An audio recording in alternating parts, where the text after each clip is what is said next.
Very good evening dear students. आपका फिर से स्वागत है इस यूट्यूब के ऊपर वीडियो क्लासेस के अंदर। आज हम डिस्कस करेंगे वाइटल साइंस का कंटिन्यूअस टॉपिक है उसके अंदर, और उसके अंदर अपन एक छोटी सी चीज डिस्कस करेंगे आज। वो होगा अपना कोर बॉडी टेम्परेचर। पिछला वीडियो था उसके अंदर अपने डिस्कस किया था कि वाइटल साइंस क्या होते हैं। उसके अंदर फर्स्ट वाइटल साइंस डिस्कस किया था बॉडी टेम्परेचर। तो उसके अंदर अपने डिस्कस किए थे कि heat loss and heat production कैसे होता है, कौन कौन से टाइप्स होते हैं। उसके अंदर क्वेश्चन भी डिस्कस किए थे, और उसी के कंटिन्यूएशन के अंदर आज हम डिस्कस करेंगे एक बहुत ही इंपॉर्टेंट टॉपिक है। उसके कॉन्सेप्ट भी डिस्कस करेंगे, उसके क्वेश्चन भी डिस्कस करेंगे, क्वेश्चन कैसे हमें सॉल्व करना है। तो उसके लिए आज बात करते हैं। तो वो आज का हमारा टॉपिक होगा, वो होगा कोर बॉडी टेम्परेचर। तो कोर बॉडी टेम्परेचर क्या होता है? जनरली अगर अपन बात करते हैं तो कोर बॉडी टेम्परेचर का मतलब होता है टेम्परेचर ऑफ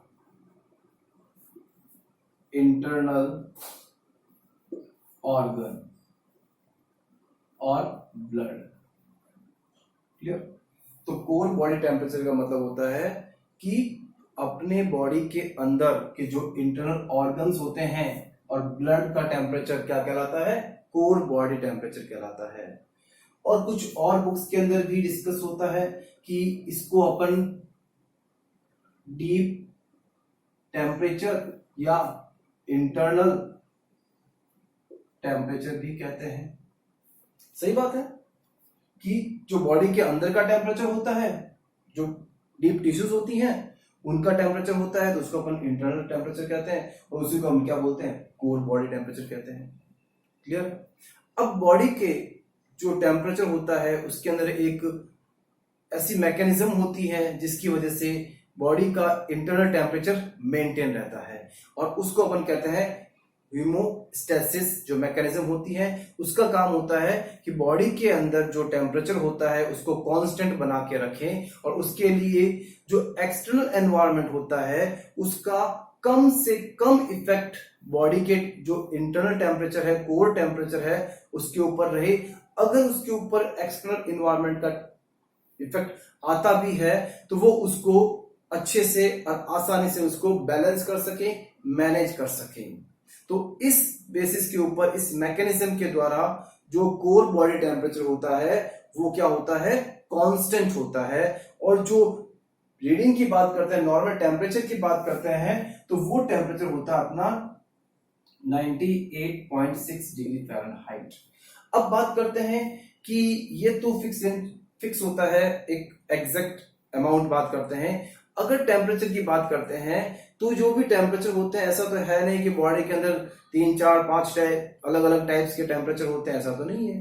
बट कुछ जो टेम्परेचर होती है उसके कुछ रेंज होती है, और उस रेंज के द्वारा ही हम कह सकते हैं कि अगर रेंज के ऊपर अगर टेम्परेचर एबो हो जाता है उसके अंदर कंडीशन के अंदर फीवर आता है। अगर रेंज की बात करते हैं तो इसका रेंज होती है 99 to 100 डिग्री फ़ारेनहाइट।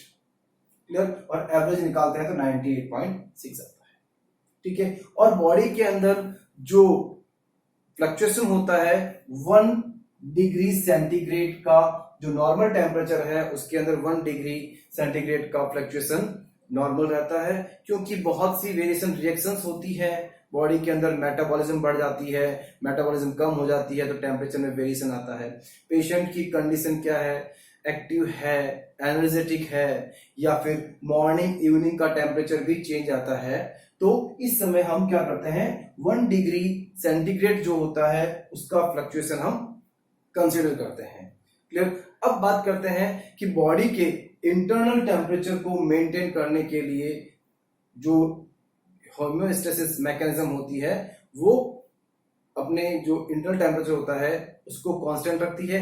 अब आगे चलते हैं, कॉम्पिटिटिव एग्जाम के अंदर भी क्वेश्चन आता है, तो यहाँ पे अपन कोर बॉडी टेम्परेचर का कॉन्सेप्ट डिस्कस करेंगे। अगर ये कॉन्सेप्ट अगर अपन डिस्कस कर लेते हैं, समझ में आ जाता है, तो अपन बहुत आगे बढ़ सकते हैं। तो अब इसमें देखते हैं कि कोर बॉडी टेम्परेचर का असेसमेंट मेथड क्या है। Assessment method core body temperature.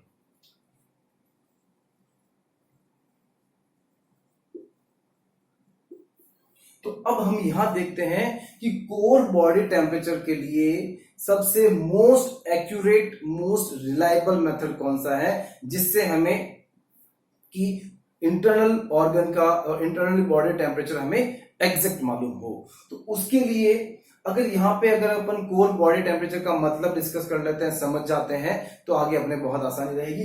अब यह बात करते हैं असेसमेंट मेथड। तो असेसमेंट करने के लिए कोर बॉडी टेम्परेचर को हमें इन्वेसिव करना पड़ेगा। क्या करना पड़ेगा? इन्वेसिव मेथड आता है, क्योंकि इंटरनल ऑर्गन का हमें एसेस करना है, सरफेस का नहीं। तो इंटरनल इन्वेसिव को अपन इन्वेसिव टेम्परेचर भी कहते हैं। और इन्वेसिव टेम्परेचर एसेस करने के लिए वेरियस साइट्स है, उनको अगर अपन डिस्कस करते हैं, ठीक है। तो यहां पे सबसे पहला जो इन्वेसिव टेम्परेचर अपन देखते हैं वो होता है इसोफेजियल। क्या होता है? इसोफेजियल मींस इसोफेगस के अंदर जो रेस्पिरेटरी इसका डाइजेस्टिव ट्रैक्ट का पार्ट है, तो इसके अंदर अपन क्या करते हैं, कैथेटर एंटर करके एक प्रॉब डालते हैं। उस प्रॉब से हम क्या कर सकते हैं, यहां से इंटरनल बॉडी टेम्परेचर ले सकते हैं। दूसरा मेथड आता है अपने पास यूरिनरी ब्लैडर। यूरिनरी ब्लैडर, तो इस यूरिनरी ब्लैडर के द्वारा भी हम क्या करते हैं, इंटरनल ऑर्गन का कोर टेम्परेचर डिस्कस कर सकते हैं। और यूरिनरी ब्लैडर के अंदर अपन एक प्रॉब इंसर्ट करते हैं, फाइबर ऑप्टिक आता है, और उसके द्वारा अपन कैथेटर के साथ में हम कैथेटर इंसर्ट करते हैं फॉर यूरिन पास आउट होता है उस समय। तो उस समय हम क्या करते हैं, कैथेटर के साथ में प्रॉब डालते हैं और वहां से अपन इंटरनल ऑर्गन एसेस कर सकते हैं। नेक्स्ट आता है अपना पल्मोनरी, आर्टरी के द्वारा। तो पल्मोनरी जो आर्टरीज होती हैं, वहां पे भी अपन क्या करते हैं, प्रॉब कैथेटर के द्वारा डालते हैं और वहां से अपन इंटरनल टेम्परेचर एसेस कर सकते हैं। तो ये थे अपने इन्वेसिव मेथड, जो इंटरनल ऑर्गन्स के जो टेम्परेचर होते हैं वो डिस्कस करते हैं। जो इन्वेसिव मेथड होता है वो अपन ऑर्गन से लेते हैं, तो वहां से हमें एक्यूरेट रीडिंग मिलती है, उसके अंदर एरर आने के चांसेस बहुत कम होते हैं। तो इसलिए हम इन्वेसिव मेथड या कोर बॉडी टेम्परेचर को अपन accurate and most reliable method भी कहते हैं। अब बात करते हैं कि क्वेश्चन अगर आता है कि मोस्ट रिलायबल मेथड कौन सा है, तो वहां के लिए अब डिस्कस करते हैं कोर बॉडी टेम्परेचर के लिए। तो उसके अंदर एक अपने डिस्कस किया इन्वेसिव, इसके साथ में एक और आता है जिसे अपन कहते हैं नॉन इन्वेसिव। क्या कहते हैं? Non invasive.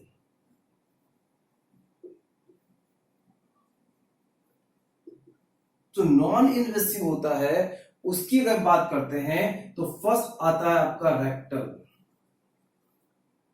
क्या आता है? रेक्टल। सेकंड आता है आपके टेम्पोरल। थर्ड आता है आपके टिम्पैनिक। तो अपन अगर कोर बॉडी टेम्परेचर की बात करते हैं तो इन्वेसिव मेथड भी है और नॉन इन्वेसिव मेथड भी है। तो रेक्टल टेम्परेचर मोस्ट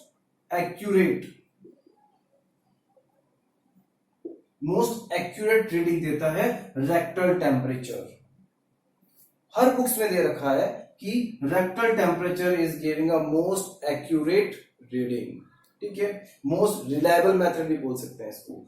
फिर बात करते हैं टेम्पोरल के अंदर। जो अपन टेम्पोरल होता है, जो टेम्पोरल पार्ट होता है, वहां से अपन रेडियो एक्टिव रेज होती है, इंफ्रारेड्स होती है, उनके द्वारा हम स्कैनर के द्वारा अपन क्या कर सकते हैं, टेम्परेचर चेक कर सकते हैं। और इसके अंदर अपन स्किन के साथ कोई भी कांटेक्ट नहीं होता है। क्लियर?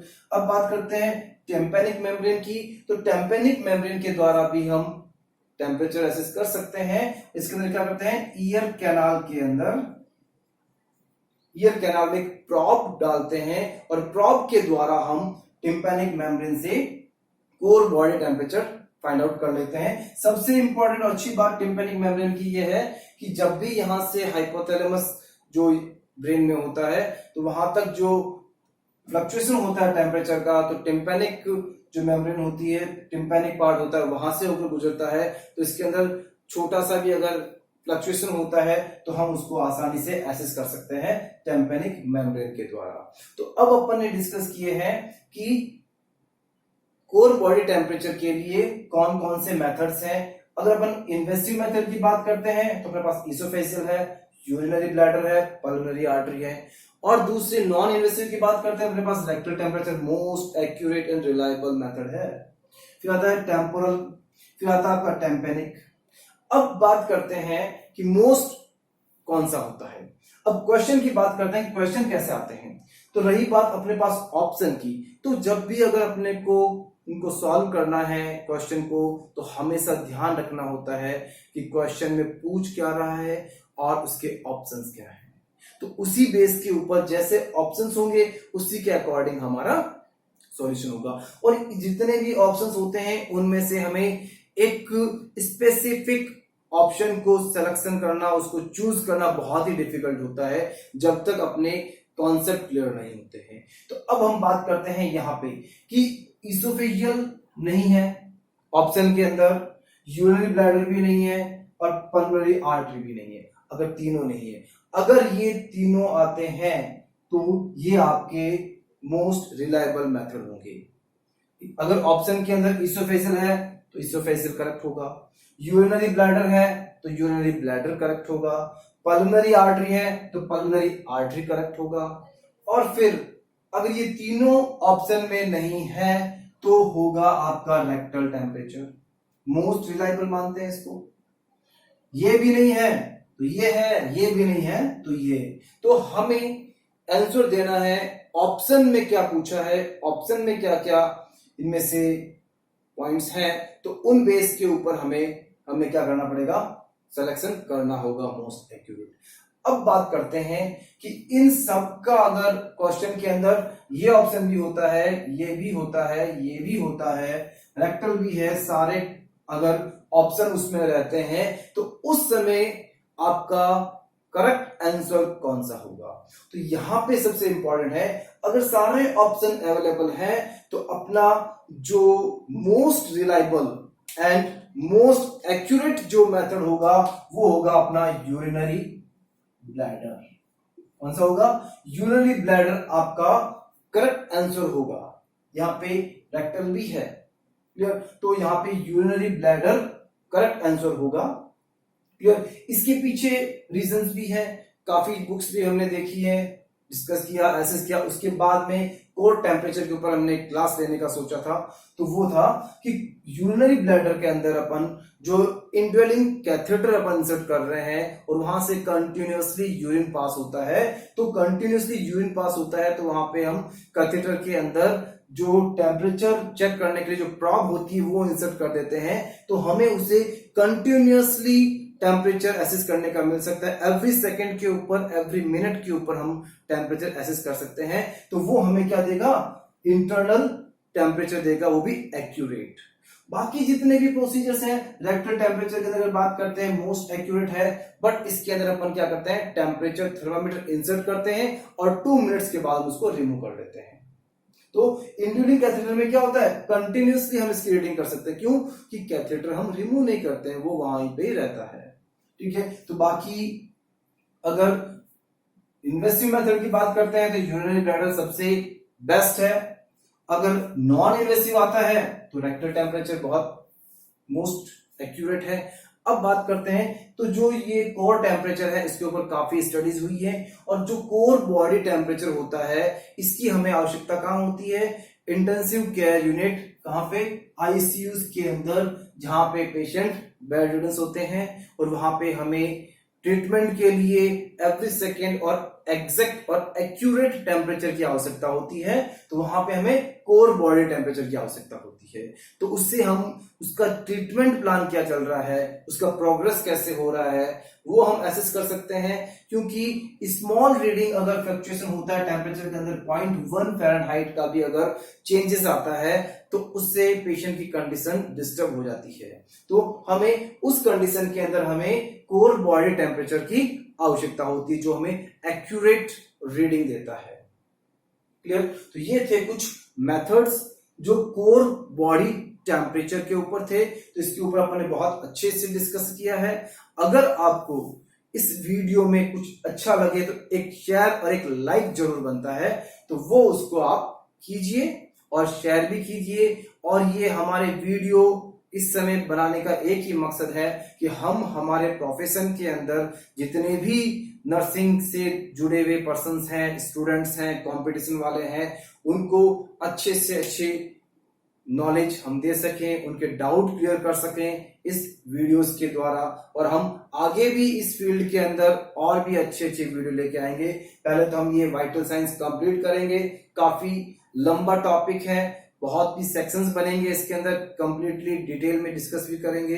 तो आप इस वीडियोस को कंटिन्यूअसली देखते रहें और जहां पे भी आपको लगे ये अच्छा है तो वहां पे लाइक जरूर करें। Thank you so much for giving your valuable time. Thank you.